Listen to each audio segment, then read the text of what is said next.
Welcome back. If you were watching the supersized episode of the podcast that we've done, while we were discussing what sort of format to do this and bring us back in, we decided we were going to be really lazy and turn it into two episodes of the podcast.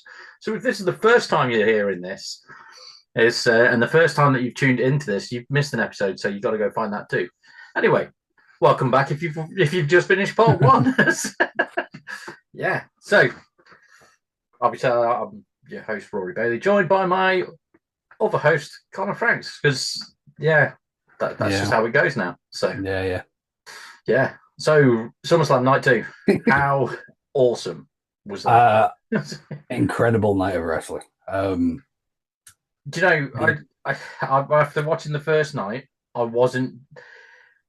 I was at that point where, like, on the Sunday morning, I was like, I'm really satisfied with one night of SummerSlam.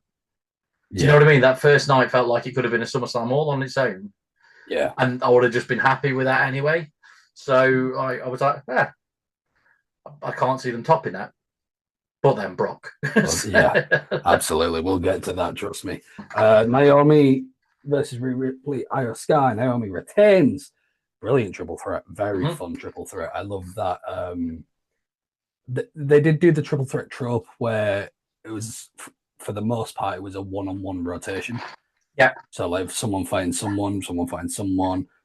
One of them big rolls move, out. big move, pin attempt. Someone breaks the pin up. The one who was pinned rolls away one-on-one. I hate that that's such a trope now that in WWE games they even does that to you when you play a triple threat match now. Oh yeah, someone's just hit you with a finisher, but then they're fighting each other. Oh, your character's just rolling out, or they're just rolling out of the ring. Yeah. Are you? I groaned so much I lost my headset. You see that? It just went boom straight off. But yeah, that was the passion escaping through your head. It was. Yeah. It's a trope, but it's one of those things where I do miss the fact. I dislike the fact that the triple threats where everyone's going at it continuously and for like 10 11 minutes it's a lot of action with a couple of one-on-ones, but at the same time I can kind of understand it for the aspect of everyone gets the shine on them. But yeah, I think it'd be nice to occasionally have one of those triple threats where everyone's just beating the fuck out of everyone for the whole thing. Obviously have someone's going to take a finisher and then that's going to put them out for a little bit, but because the finisher and you're supposed to yeah, exactly. But for the most part have the like a carousel sort of, he's hitting him and then he's running him and then doing that whole thing. But as a match, tropes aside, very fun. Naomi been played to the ring by her dad. You could see how much that meant to her. That was cool. That was really cool. I called this, by the way. I did a little preview for my own thing, and I said my exact wording was wrong for what happened, but I said Rhea Ripley's going to hit probably 3 riptides, go for the pin. Naomi's going to like throw her out straight away. Yeah, I was close enough. Yeah, Naomi hit the riptide, went for the pin. Rhea hit the riptide, went for the pin, and then got rolled up. So she stole it. See, I can't remember what we predicted when we did the preview for this. I'm pretty sure we both said Naomi because it would kind of be a slap in the face of her whole return and character arc to this, to then lose it essentially in one of her first defenses. The thing is, because we have that many conversations about wrestling, I know we've had that conversation, but I know we've also said that either Rhea or Io any of them could have walked out. I know we've had like multiple discussions about this match like before it happened. But yeah, like you say, it was a good match. Completely inoffensive, really good way to kick it off. Yeah, absolutely. And once when Naomi won, immediately that was like, right, so this is why Jade lost. Yeah. Because I think, as we said, I said in part one, I think the way they should go is Mania, or whether Cargill wins the Rumble or not to get there, doesn't matter. But Cargill wins at Survivor Series, and Bianca wins the Rumble and goes after Cargill.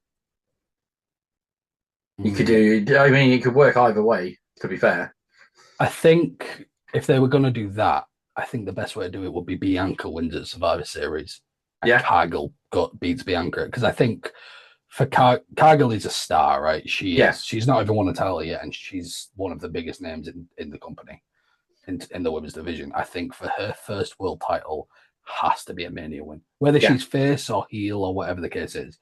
Doesn't matter. I think Cargill winning the title, regardless of whether it's from Bianca or it's from Naomi, or if it's beating them both in a triple threat or whatever. I think her first title win has to be at Mania.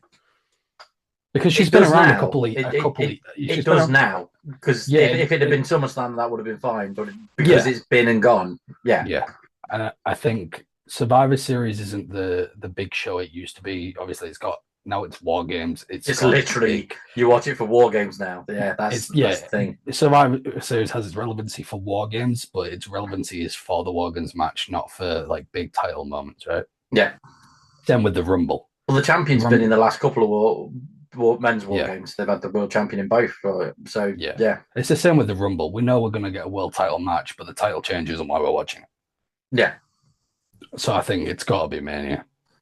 But absolutely no problem with this, especially because long-term booking, I feel like this is what this is for. Great match from all involved.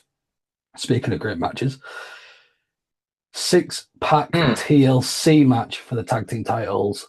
I loved it. Holy shit. The Wyatt Six retained against Andrade and Rey Fenix, DIY, Fraxium, Motor City Machine Guns, the Street Profits. I remember in our preview when we were sat in the bar in Manchester, we were like, our heart wants the guns. Yeah. It would be cool to see Fraxium win it in terms of it's the big stage and they're like the young guys, kind of like a future thing. I saw a really awesome social media post from Nathan Fraser. Yeah, I saw where that too. It's like when 5 years ago with the same stadium watching Mania and pointing out as if to say, yeah, that's where I'm going to be. And then the same stadium is there. Yeah, I saw that I'm too. so chuffed for him. I love that sort of stuff. Like, you know what I mean? It's like, fair enough. Because it like, obviously they're people, they're characters, what we see are the characters.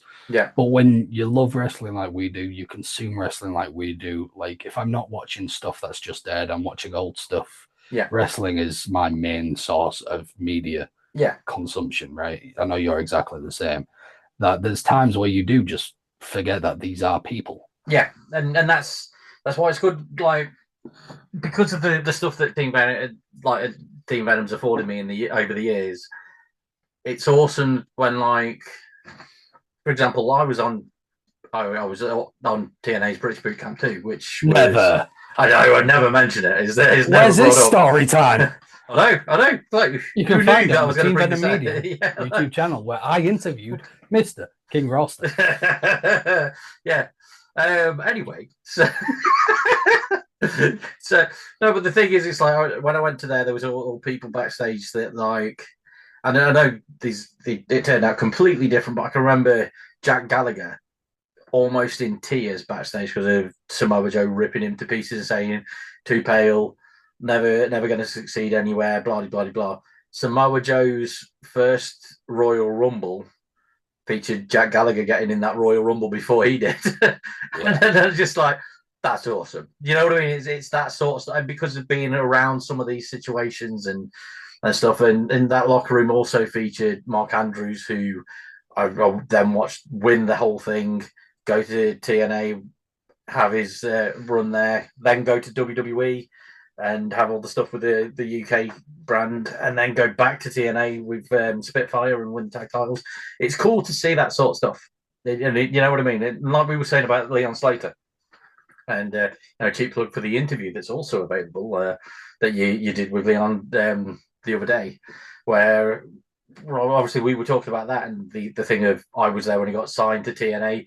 You were there when he had his first show post-COVID when he was 17. Yeah. That's awesome. It's those sorts of things, and then that sort of, as wrestling fans and people, and both of us have tried wrestling a few times. Both of us have had matches. I know I've never I never hit the sort of heights that some of these guys have done, but seeing them hit him's awesome. You know what I mean? It's like there's no bitterness, otherwise we wouldn't be doing these podcasts. No, of course but not. because ultimately I'm a fan that tried and failed. Yeah. But the guys like Pete Dunne, I remember the absolute joy of seeing Pete Dunne in War Games, just because it's just like, yes, mate. You know what I mean? It's just because he'd been at WrestleMania, but I don't think he'd had a WrestleMania match at that point. And this was literally, they brought back War Games. It's the main event of Survivor Series, one of the big four. And Pete Dunne, who I was heckling in a place called the Polish Club in Derby in the UK, and giving loads of shit because the crowd was dead and he was a heel at the time. And, just to help, that I used to do quite a lot of that sort of stuff because I knew all the guys and stuff. And yeah, but it's awesome seeing him go to that. And now he's El Grande Americano #2, who, well, part two, because Ludwig Kaiser's El Grande Americana II, but not. Yeah.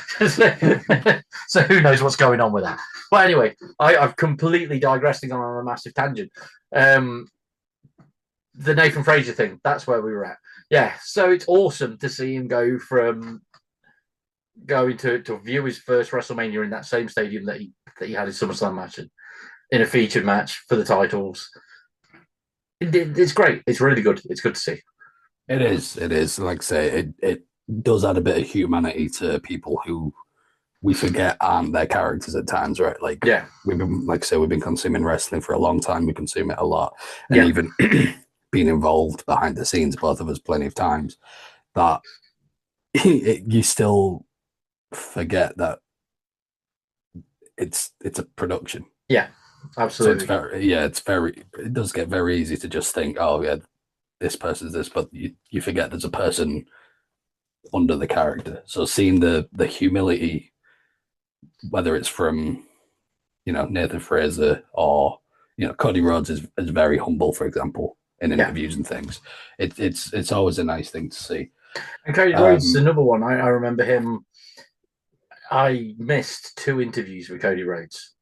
So we would have had footage of Cody Rhodes interviews on here, but they both times it just didn't work out. One was on our channel. There's audio clips of me interviewing Too Cool, Rikishi, and X-Pac, all via a place called Exposure Entertainment, which was a company in Wales that used to get guys over. And when Cody left WWE and was taking a gamble on himself, he came over to there, and I was supposed to go and interview him. And annoyingly, the owner of it, who was a mate of mine, he got wires crossed, because he'd offered me an interview. I said, yeah, no, I'll do it, definitely, love to do it. Because obviously, at that point, I'd watched all the Rhodes brothers take on. I'd watched Cody Rhodes since he debuted alongside Hardcore Holly. Do you know what I mean? Yeah. So I was like, that's going to be an awesome interview.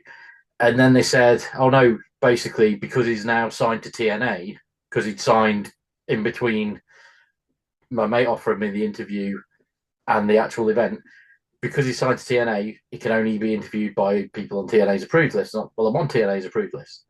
And by the time we got a response from TNA to say, yes, you can interview Cody at this thing, it'd been and gone. That's gutted. But he put in the ground, he did all that, came to Wales to have a wrestling match. Imagine that place where that Exposure Wrestling was in basically an old swimming centre. So it's not like it was a huge venue. There were great shows there, and Nigel, who put it on, did put on really good shows and stuff, and get top guys over and all that. But it's like, I've seen Cody work his ass off on the indies, and it's great to see him in the top position as well. So anyway, I'm digressing from this thing. I've just gone very, I don't know, nostalgic. I was going to say, you're very nostalgia heavy tonight. Okay? Yeah. Sorry, man. Yeah. It's all right. So there were other people apart from Nathan Fraser in this match. Yeah. And obviously, Sabin and Shelley, I've had in-depth interviews with both of those guys. Sounds awesome seeing them at SummerSlam and WrestleMania as well and stuff. It's just been, it is true. It's true, man. I've been a mega, we've both been TNA fans since day one. You know what I mean? It's like seeing the 10-time X Division champion Chris Sabin get a tag team title shot at SummerSlam. Come on, man. That's beautiful. It is. It is good to see. Those spots, by the way, holy shit. Yeah, yeah. Candice LeRae as DIY. well. Yep. She She took surprised. that bump. Yeah, Holy shit. yeah, yeah, yeah. Like very it was one of them that was like, oh my god, when you see it, but at the same time, you know, as people who've been in rings, you watch that and go, Yeah. like it's like, oh my god, that was awesome. Are you okay? Yes. Like it's same with It's like the Cody Rhodes Kevin Owens thing earlier this year when he landed the wrong way on the ladder. It was like, yeah, oh no, you silly fuck. Yeah, that was awesome. But do you want to keep wrestling? Like, because you won't if you do that. Exactly. But no, it was a very, very cool match. The spots were awesome. Everyone got good stuff in. I would say this, in my opinion, is up there with the original TLCs. Yeah, I genuinely would. I loved think it. Yeah, it was such a good match. I think if I was to tell anyone to watch one single match from this show, that didn't matter about story or just enjoyed the match, it would be this. Yeah. White Six returning as well. I like that. Yeah. It shows that they're not just doing a flash in the pan. Obviously, I would have understood them taking it off them because they didn't need to get pinned. Yes, yeah, exactly. That's what we were saying before, wasn't it? And, yes, they stay looking strong. But yeah, no complaints. I felt bad for whoever was following this match. Yes. We got Becky Lynch versus Lyra Valkyria.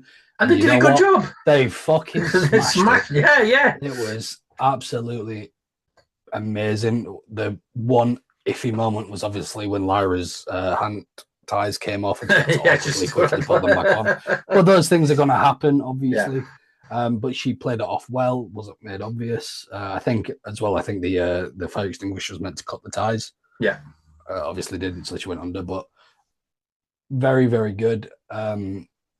Becky winning via unintentional thing on Valkyrie. Yeah. Bailey coming in and accidentally hitting Valkyrie, which is meant to go for Bailey, I think is good because it keeps Lyra looking strong because Becky didn't win clean.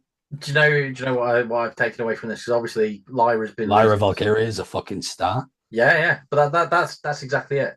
She's been losing this feud to Becky, and Becky's kept the belt. I think it's to move her up to the world title level. Do you think that's Naomi's next match? Yeah. I'd be okay with that. Because they've said Lyra can't challenge for the belt again now if she lost to Becky at SummerSlam. So she's got to go for the main title. And that would mean she'd have a triple crown within the first year of being on the main roster. I don't think she'd beat that. I don't think she'd beat it, but if she did, that'd be awesome. I think because we're so close to Clash in Paris, obviously not every title gets on the show. Yeah. But I think it'd be nice to see that old school thing of like, right, there's 3 weeks until this pay-per-view. We want Naomi to defend the title at this pay-per-view. That's not enough time really to build a feud. Yeah. Let's do a battle royal. Winner gets a shot at Naomi at Clash of Paris, and then you can have 2 weeks of back and forth and then the show. I think the following one, the Crown Jewel at Perth, I think that's going to be Rhea going after the world title. Yeah, 100%. 100%. Which it'd be silly not to. Yeah. Unless they like have a fatal four-way or something.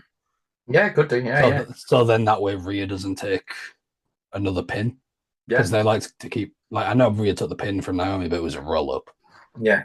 And I feel like Naomi can't keep winning, like being Rhea with roll-ups, because I think then questions start being asked of title reigns and whatnot. Yeah. But yeah, I think Rhea's 100% involved in the world title scene somewhere in Perth. 100%. Be crazy. Unless Rhea versus Becky. Becky needs very cool. Becky needs an opponent. It could be Rhea versus Becky. That would be incredible. I'd love that. And Rhea's a genuine star. She's already at that level of, like, not just like, you know, there's been a lot of times in history where you've had Trish Stratus, Lita, those sorts of level where they're like they're the top women in the industry at the time. Yeah, I think, and you view them as that's fantastic women's wrestler. think Rhea Ripley and Becky Lynch, when Becky was Becky Two Belts era, they were both at the point where they weren't just the top. They're both of that thing where you wouldn't just say they were a top women's wrestler, you just say they were a top wrestler in general. Yeah, I think that's the level that they're both at, and I think those two would have an absolutely amazing match. they would, and I think again, Rhea taking that could be a main title, event for it.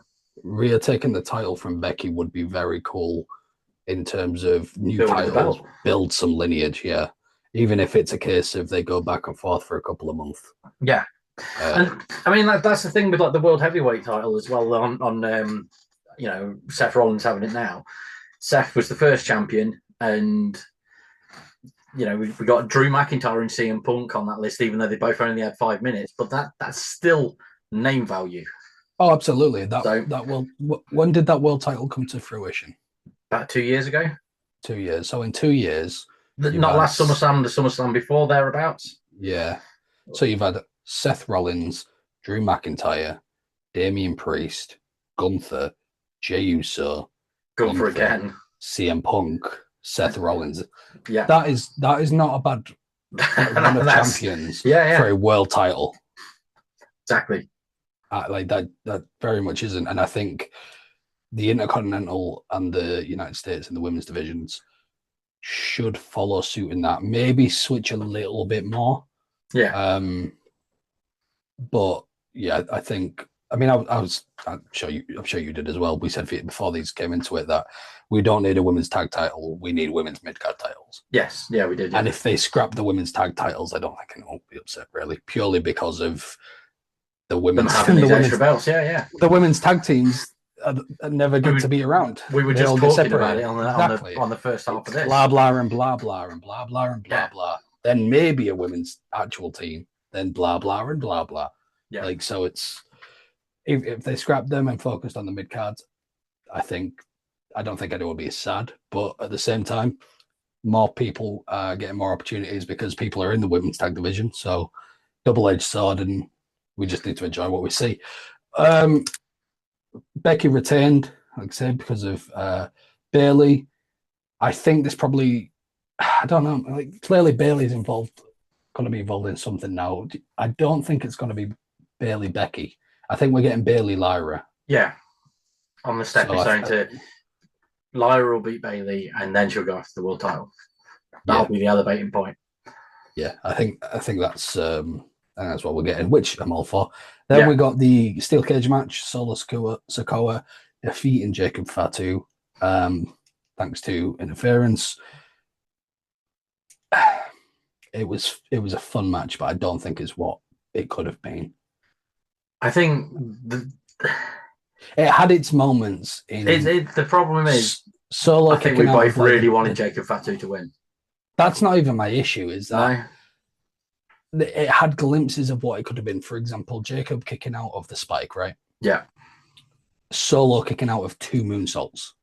Yeah. Showing that, reminding us that Solo was the fucking he was the enforcer. Yeah. He wasn't then what Jacob is now, right?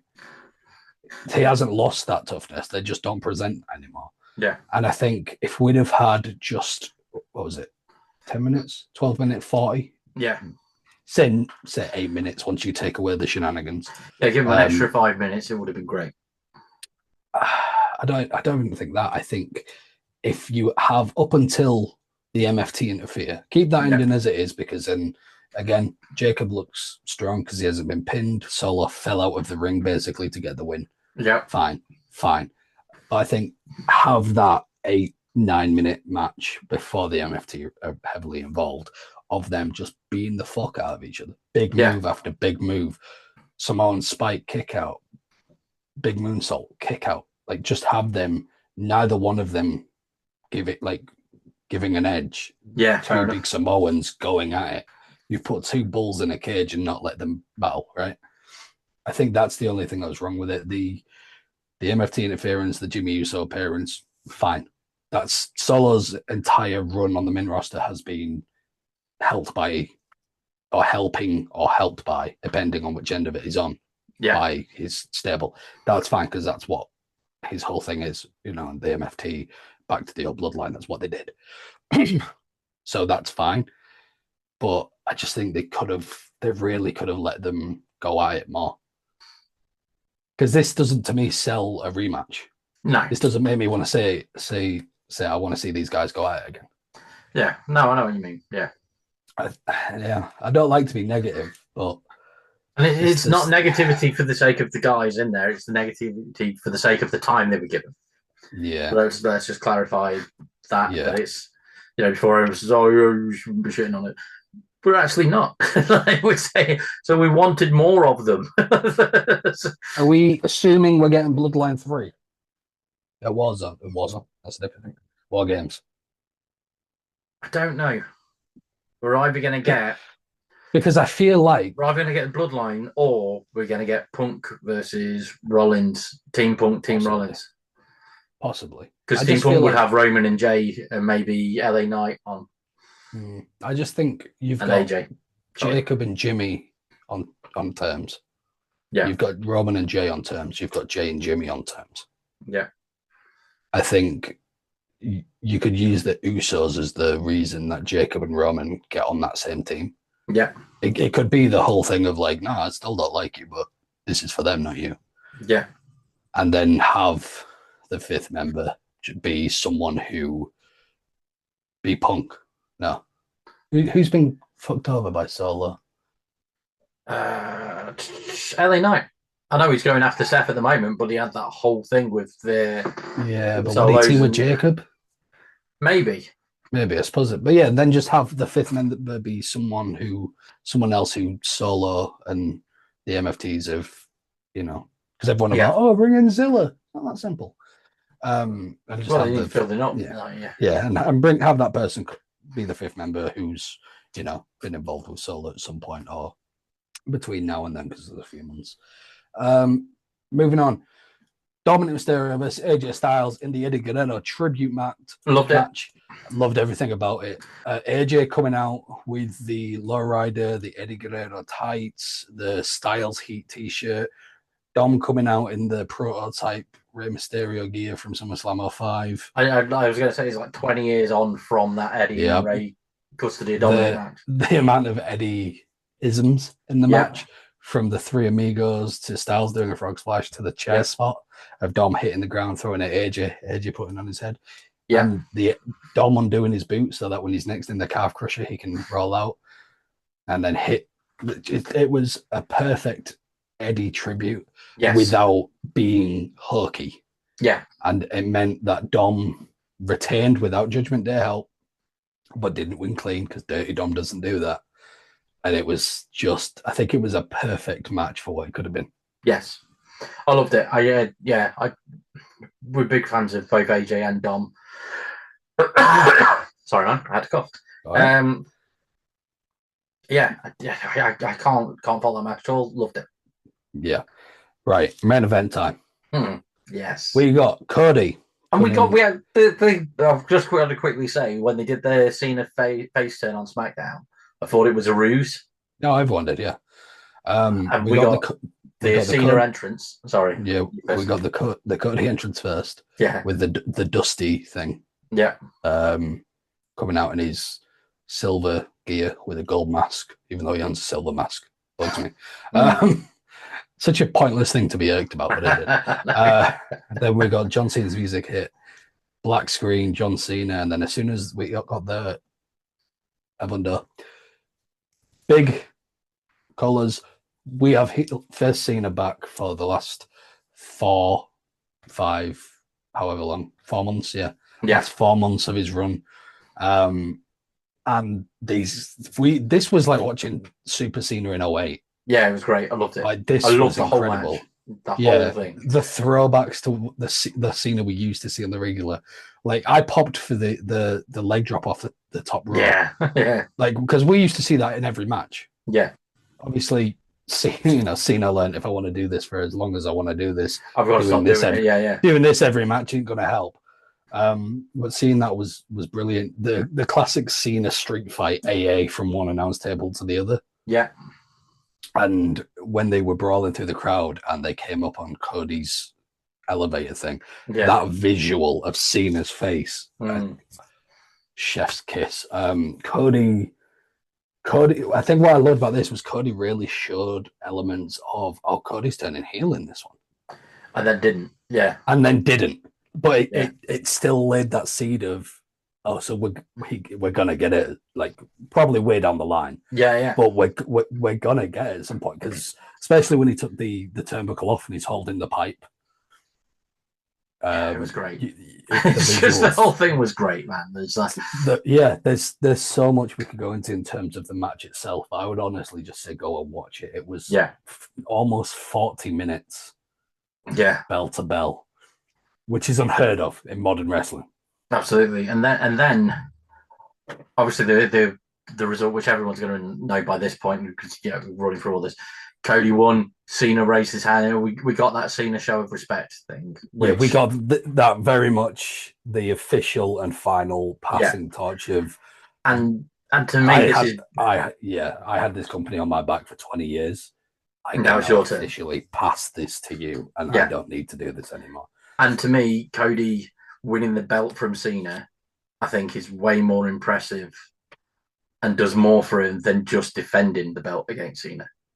Yeah, absolutely. Because it's the title wins that people win. Remember, like there's a lot of passable defenses and stuff in general, but the main things that people take away from like the history books and stuff, when you have a look at who's won what and what the titles are, you get like the names, you get the numbers, and you get who they beat.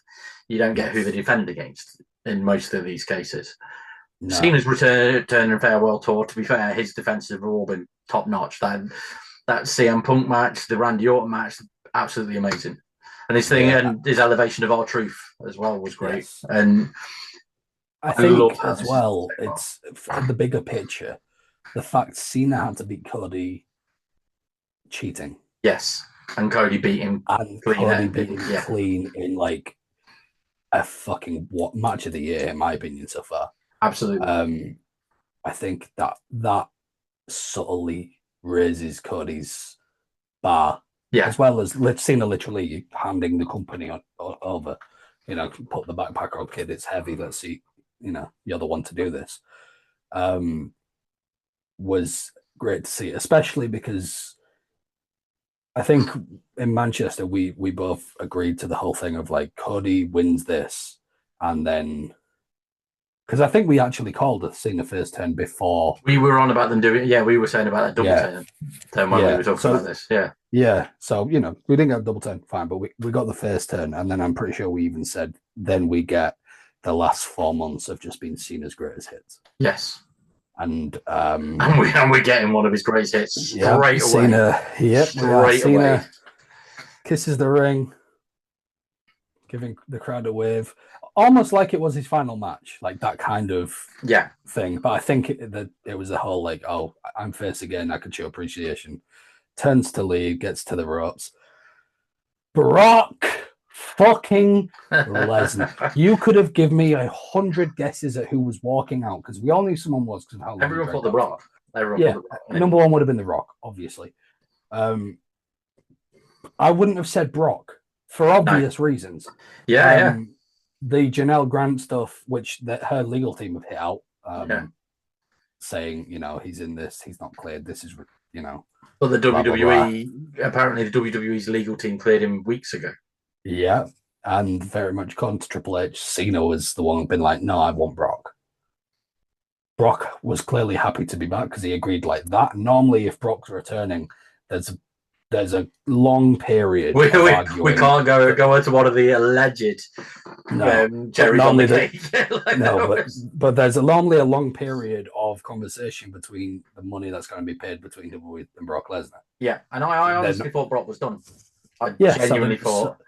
So I'm pretty sure in June we got a report from it might have been Dave that Brock Lesnar was officially blacklisted from WWE. Yeah.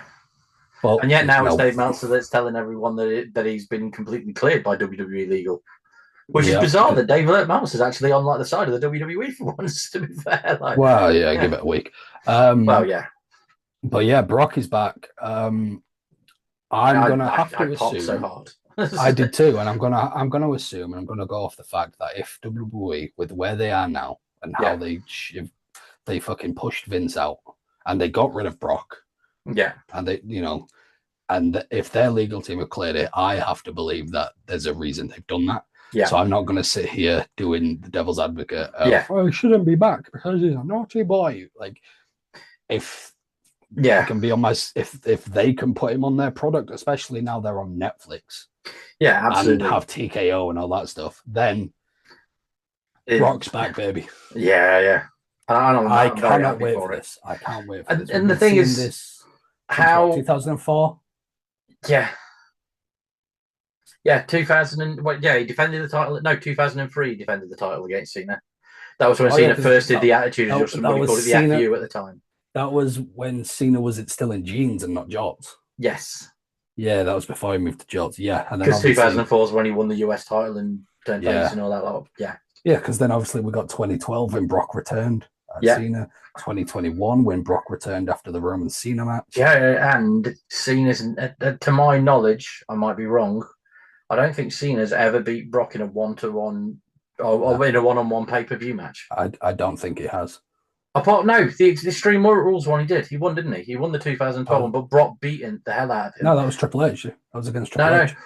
no. Brock's Oh, that was return, when Brock threw himself over the rope, wasn't it?